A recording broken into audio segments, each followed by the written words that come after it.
Bonsoir à toutes et à tous, heureux de vous retrouver pour la tranche info en direct sur votre antenne Canal 10 Télévision avec au programme de cette soirée Info 10, le journal local et régional qui sera suivi du Focus.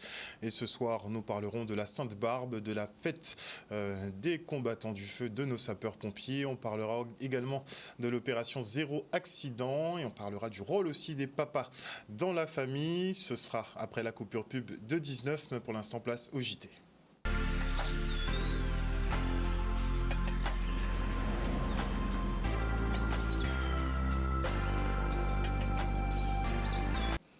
Nous sommes le jeudi 7 décembre 2023 et tous les 3 ans, le classement du programme international pour le suivi des acquis des élèves évalue les divers systèmes éducatifs à travers le monde et le niveau de compétence des enfants de 15 ans. Et la dernière étude sortie mardi indique que la France enregistre la plus forte baisse de niveau depuis la création du palmarès en l'an 2000. Avec une perte de 21 points en mathématiques, l'Hexagone prend la 26e place du classement.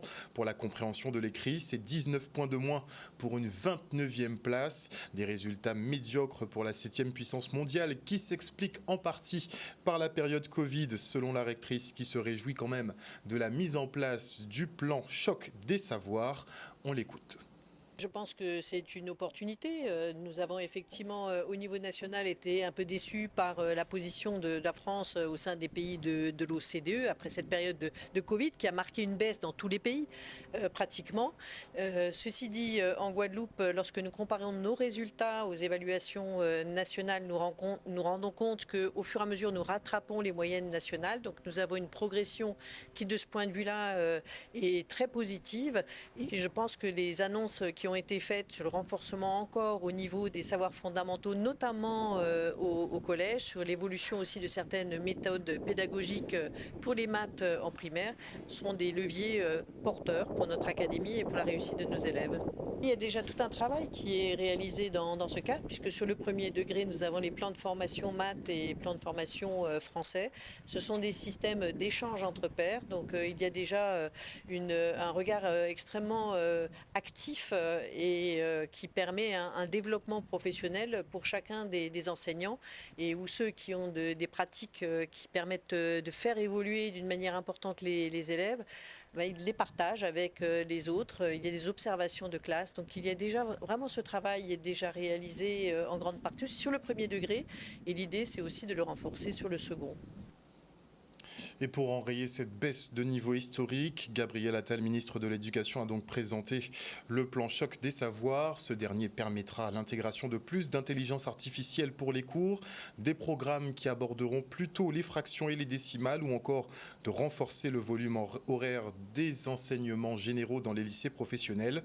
Un niveau d'exigence rehaussé, le passage en seconde en cas d'échec au brevet sera beaucoup plus complexe et les parents n'auront plus le dernier mot face aux professeurs pour le redoublement de leurs enfants. Nous sommes partis à votre rencontre voir ce que vous en pensez. Regardez.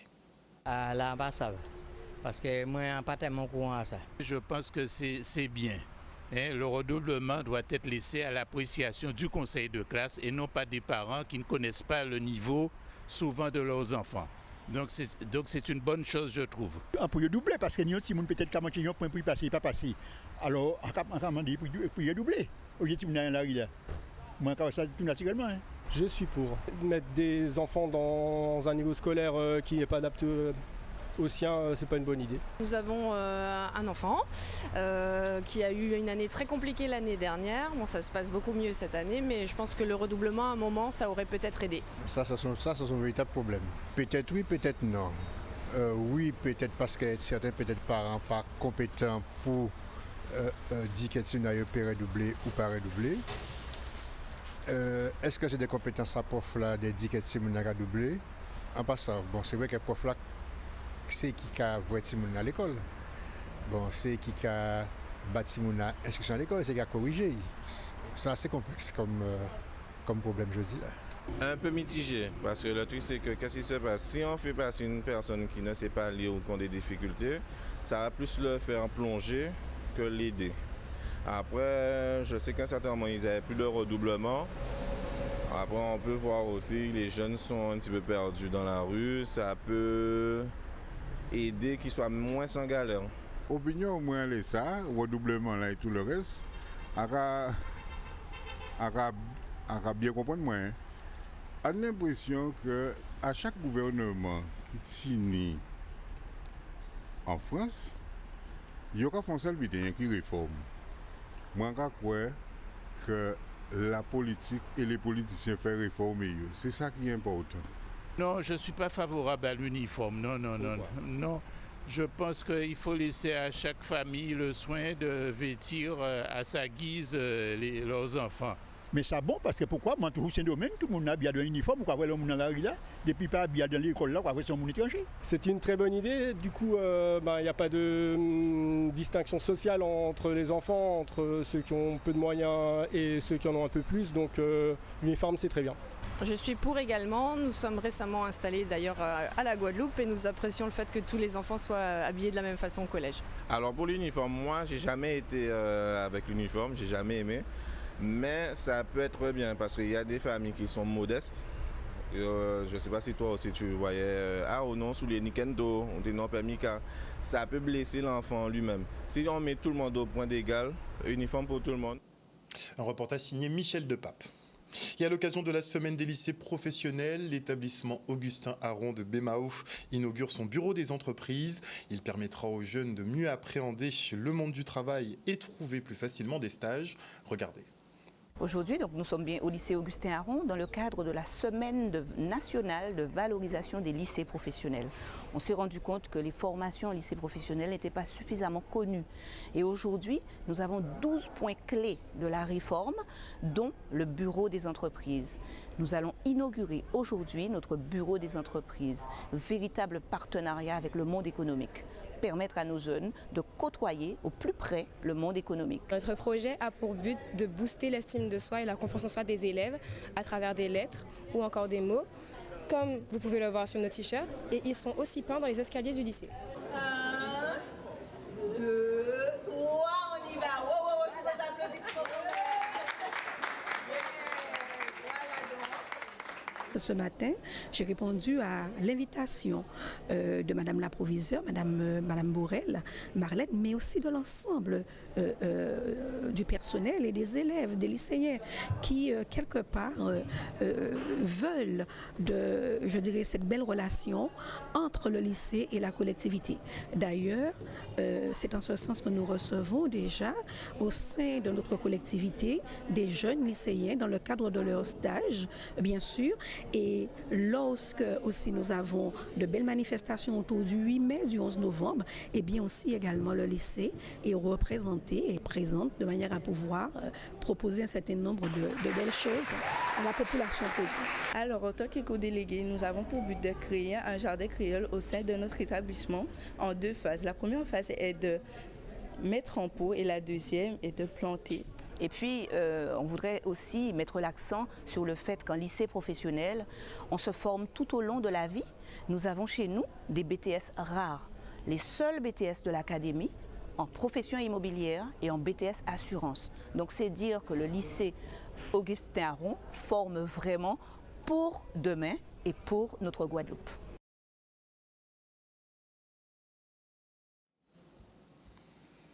Et au terme d'une rencontre avec le président Jean-Louis Francisque, les salariés de droit public du syndicat mixte de gestion de l'eau mettent un terme à leur mouvement de grève.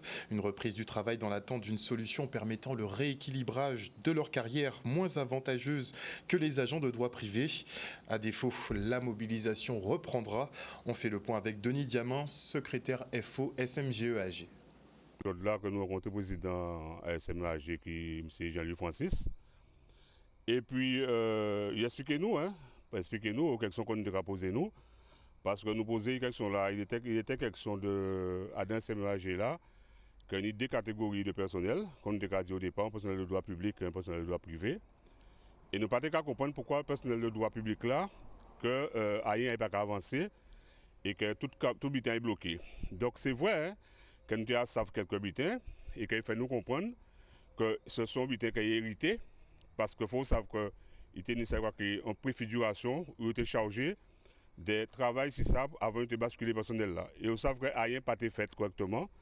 Et c'est pour ça qu'il y a des lacunes. Donc, aujourd'hui là, nous prenons l'engagement de nous tous ensemble Pour moi, c'est comme si que SMH là était qu'à démarrer comme il là. Pour les personnels de droit public, il était qu'à démarrer comme il là. On constate aussi que contrairement à ce qu'on était qu'à penser, qu'il y a une loi avancée qui est faite au niveau du centre de gestion, au niveau de la CNACL, tout ça nous a posé comme question. Il y a une loi avancée qui est faite et nous avons des dates qui sont toutes bien OK. Jeudi jour, on peut dire que nous avons des réponses aux questions qu'on nous a posées nous. Et que dans le gros, on satisfait. Et puis nous avons dit que là, que nous pouvons dire que nous allons reprendre le travail, mais nous allons rester quand même vigilants et nous allons suivre les dates que nous avons, que nous sommes véatifs.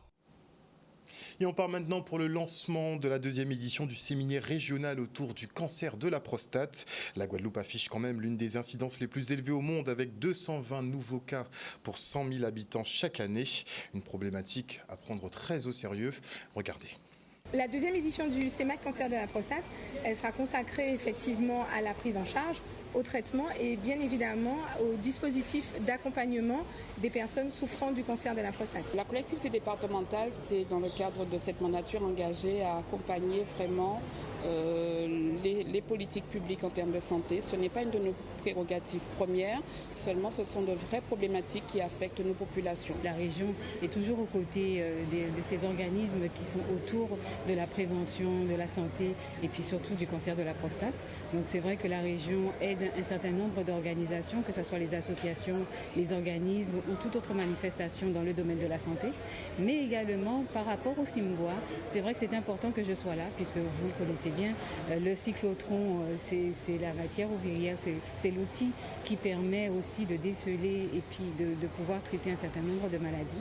Donc il était important que je sois là ce matin pour pouvoir mettre ma pierre à l'édifice et la pierre à l'édifice par rapport au CIMGOA et les enjeux du CIMGOA. Dans le cancer de la prostate, il y a énormément de traitements qui ont vu le jour ces 15 dernières années, que ce soit au stade localisé ou au stade métastatique. Alors bien évidemment, c'est au stade métastatique qu'on a le plus de traitements médicamenteux qui sont arrivés, mais il faut savoir qu'au stade localisé, on a aussi des alternatives qui ont été développées. Des alternatives non invasives, telles que la surveillance active, qui nous permet de suivre les patients pendant plusieurs années sans avoir à les traiter, mais aussi au moment du traitement, on a des traitements invasifs que l'on peut mettre en place, que sont la chirurgie ou la radiothérapie, mais aussi des alternatives que l'on développe, notamment les ultrasons. Et les ultrasons, on peut les faire notamment dans le cadre d'essais cliniques de façon focalisée. C'est important que les gens puissent avoir des informations, être rassurés. Et puis évidemment, la question clé, c'est le sujet du dépistage, parce qu'on sait que 80% des cancers qui sont détectés précocement peuvent être guéris. Donc, c'est l'occasion aussi pour nous de rappeler que le cancer de la prostate n'est pas une fatalité. Pris en charge précocement, ça évite bien des soucis. Et maintenant, nous parlons de maladie rénale et à cet effet, je reçois Nadège Montout, infirmière en unité d'hémodialyse au CHU de Guadeloupe, mais également secrétaire de l'association APMRG. Elle est en compagnie du docteur Befa Noto Kadou Kaza, chef de service néphrologie hémodialyse au CHU de Pointe-à-Pitre. Bonjour à vous. Vous êtes d'ailleurs aussi président de cette association qui voit le jour. Quel est son objet ? Alors oui, bonsoir aux téléspectateurs de Canal 10. Merci de nous recevoir. Nous avions en fait organisé dans le cadre des activités de l'association une session de formation à l'attention des professionnels de santé, donc qui s'intéressent à la spécialité notamment de la dialyse, puisque nous parlons de néphrologie et de dialyse. Et nous savons que c'est une spécialité qui nécessite justement une technologie assez poussée. Donc on invite notamment nos collègues paramédicaux à intégrer donc, les activités de l'association pour pouvoir augmenter leur champ de compétences dans le domaine de la néphrologie. Alors justement, quels sont les enjeux actuellement ? Donc, l'Association pour la prévention des maladies rénales en Guadeloupe, donc c'est une association qui a été créée en vue quand même de mener des actions pour faire reculer le taux de prévalence de la maladie rénale sur le territoire guadeloupéen, en sachant que nous avons le double de la prévalence comparé à la France hexagonale. Et donc, c'est pour ça qu'on a créé cette association, suite à la journée mondiale de rein de mars 2023, où on a eu 200 dépistés. Et donc, on a pu retenir 30 patients conçus actuellement au CHU. Donc, vu l'ampleur de la maladie et qui ne fait pas mal. Donc, il faut dépister, il faut informer, il faut former. Donc, c'est pour ça qu'on a créé l'association, notamment pour former les professionnels, pour augmenter leur champ de compétences et aussi et les malades aussi, et mener des activités à l'endroit de la population, de toutes les couches. Et parce que tout le monde doit intervenir pour faire progrès et régresser cette maladie sur le territoire. Alors, vous avez dit, beaucoup de cas sont décelés. Est-ce qu'on est en capacité, effectivement, de tous les prendre en charge, ou il y a des personnes, forcément, qui se retrouvent lésées, avec des prises en charge un peu moyennes? Ils sont tous pris en charge. Le CHU a la capacité. Et donc, oui, ils sont tous pris en charge. Et donc, je pense que ça, c'est ce qu'on a pu dépister. Donc, c'est une maladie qui fait pas mal. Il faut dépister. Donc, ça fait que on doit mener encore davantage des actions et pour pouvoir quand même dépister et pouvoir aussi prendre en charge. Alors, sensibiliser la population. Donc voilà, c'est maximum. L'objet de l'association, puisque nous, en tant que professionnels de santé, donc spécialisés dans le domaine de la néphrologie et de la dialyse, donc on se propose justement de former nos collègues donc paramédicaux qui ne maîtrisent pas forcément la spécialité, et aussi de faire de la prévention à l'endroit de la population, de manière à justement faire reculer la prévalence de la maladie, enfin des maladies rénales d'une manière générale, et de manière à éviter surtout la mise en dialyse des patients qui sont atteints d'insuffisance rénale ou d'autres pathologies. On peut éviter d'en arriver à là? Alors, on peut retarder la mise en dialyse, notamment pour les patients qui sont hypertendus et diabétiques, qui ont un début d'insuffisance rénale. Donc, les médecins peuvent retarder la mise en dialyse en sachant qu'il faut quand même adopter une certaine hygiène de vie pour pouvoir éviter justement les complications liées aux maladies qui entraînent l'insuffisance rénale. Alors, heureusement, on peut bénéficier aussi de certaines avancées technologiques. Est-ce qu'en termes de dialyse, on a fait des progrès? Est-ce que c'est moins lourd peut-être pour les patients, puisqu'ils doivent le faire à répétition, ce qui peut être parfois assez compliqué à vivre? Tout à fait. Enfin, il y a eu des progrès ces dernières années en matière de dialyse, bien entendu. Donc, la prise en charge est, entre guillemets, plus confortable pour les patients, puisqu'on a de nouveaux générateurs de dialyse, donc qui nous permettent de pouvoir proposer des séances, on va dire, moins lourdes pour les patients. Mais il y a tout un environnement donc, à pouvoir créer autour du patient. Donc, d'où l'intérêt de l'association, donc du message qu'on veut faire passer par rapport à la création de l'association. Donc, on aimerait que les aidants familiaux, justement, se joignent à nous dans la démarche. Donc, c'est pour cette raison que nous menons ces actions au niveau de l'association. Si vous communiquez, c'est peut-être parce que aussi certaines personnes se trouvent isolées? Tout à fait. Donc, il y a des patients, des familles de patients qui ne connaissent pas en fait l'univers de la dialyse. Il y a beaucoup de tabous en fait autour de la méthode de dialyse. Donc, justement, c'est l'occasion pour eux de découvrir justement comment se déroulent les séances de dialyse pour leurs proches et de pouvoir obtenir un maximum d'éléments, d'informations pour mieux encadrer donc, la personne qui est atteinte d'insuffisance rénale et dialysée. Alors, mercredi prochain, vous organisez donc une rencontre. Et la rencontre, il faut le souligner qu'on a plutôt organisé le 15 novembre dernier. 15 novembre dernier. Et donc ça concernait l'axe formation des professionnels pour augmenter leur capacité, leurs compétences. Et après, il y a aussi pour les patients, donc des activités qu'on va mener pour les patients, comme on dit, pour les aidants, mais aussi pour la famille. Ça permet de passer des messages pour que les gens puissent prévenir davantage cette maladie, qu'ils n'arrivent pas en dialyse justement. Donc, et comment on l'évite? Vous qui êtes professionnel de santé, quels conseils vous donnez à la population pour éviter quand même la dégradation de ses reins? Alors, donc, pour l'éviter, il faut d'abord dépister. Donc, il faut connaître si on est malade de rein ou pas. Donc, c'est surtout les sujets à risque parce que la moitié de ceux qui dialysent, c'est le diabète ou l'hypertension ou les deux associés qui sont à la base de la maladie rénale qui les a conduits en dialyse. Donc, il faut déjà savoir si on est diabétique, hypertendu. Ça s'appelle dépistage. Donc, il faut faire des dépistages régulièrement. Et quand on est malade, essayer de se prendre en charge. Et après, c'est tout ce qui tourne autour de l'hygiène de vie, parce que l'activité physique régulière, manger sainement, ne pas fumer, c'est très important. Ne pas surtout consommer des médicaments en vente libre, parce qu'il y a des médicaments, aussi des plantes que nous prenons. Nous avons l'habitude, mais c'est qu'on ne connaît pas la dose. C'est vrai, et peut-être que ça soulage. Mais il y a des posologies à respecter. Il y a des posologies, mais c'est la seule inconnue de la prise des médicaments par les plantes. Donc, on n'a pas de précision. Donc, il faut éviter vraiment toutes ces choses qui peuvent conduire quand même à la maladie rénale et en dialyse. Sachant qu'on ne peut pas revenir en arrière. Une fois que... Alors, c'est quand on vous dit que vous êtes malade rénal chronique, c'est qu'on ne peut pas revenir en arrière. On peut peut-être limiter la progression vers la dialyse, mais retourner à un rein normal, non. C'est pour ça qu'il faut aller au-delà, parce qu'une personne sur 3, quand on découvre, c'est qu'ils sont en dialyse, mais ils ne se savaient pas. Donc, c'est le but, parce que ce n'est pas des maladies qui font mal. Il faut faire des tests urinaires, des tests sanguins. Peut-être chaque année?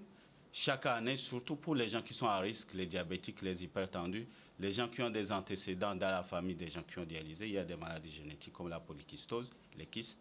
Ça se transmet dans la famille. Donc, quand on sait que quelqu'un a dialysé dans la famille, on est à risque.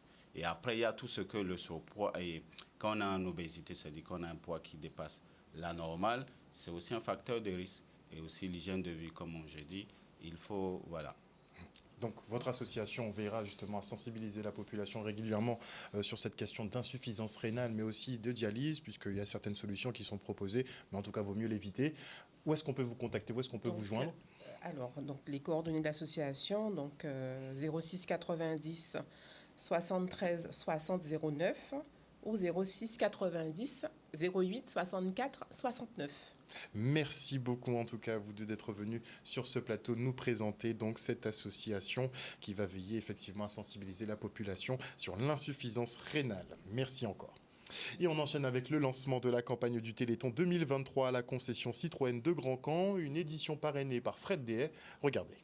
J'ai accepté d'être parrain du Téléthon, d'abord parce qu'on me l'a demandé et j'en suis très honoré, mais c'est aussi parce que c'est une grande cause dont l'utilité est évidente. Parce que toute cette semaine, on va rencontrer des personnes qui sont malades, qui ont des maladies rares, des personnes qui sont, que la nature n'a pas gâtées du point de vue de la santé. Et donc, il faut mobiliser de l'argent pour aider la recherche et pour soigner toutes ces maladies. Cette année, c'est le Grand Cru.